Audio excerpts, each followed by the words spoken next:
These youngsters are composing an anthem for Hamiyuva, a youth movement founded by Tevel B'Tzedek. Inspired by Israeli youth movements, Hamiyuva gives youngsters from different ethnic groups a chance to work together on common goals. Hamiyuva is also developing leadership skills. In Kathmandu last June, the first leadership seminar took place.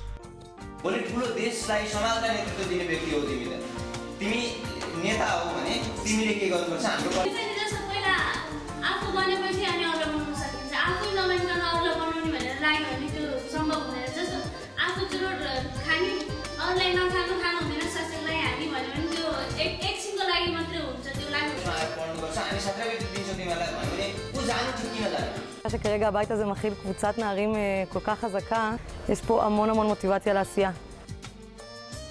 אני רואה אותם כמנהיגים, והם מבטאים את זה ללא הרף באמירות של חבר'ה, למדנו על מנהיגות, תנו לנו לעבוד. They see their families dying, they see their grandparents coughing from the smoke, they see everyone in the village suffering from little things that they are slowly being taught how to change. These kids now, you see them on the street, you notice them. They see social work, they see community development as something that they believe in and as something that really can change their own communities.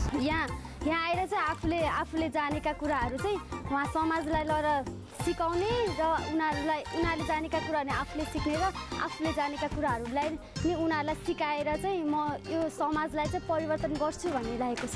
उद्देश्य मेरो उद्देश्य नै समाजसेवी नै गरेर म समाजमा देखाउने छु र त्यही छ मेरो लक्ष्य नै।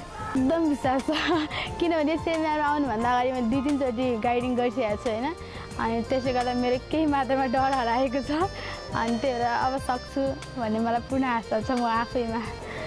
सकेपछि यो गाउँमा सबै युवा साथीहरूलाई धेरै राम्रो कुराहरू सिकाउँछ आफू जाने।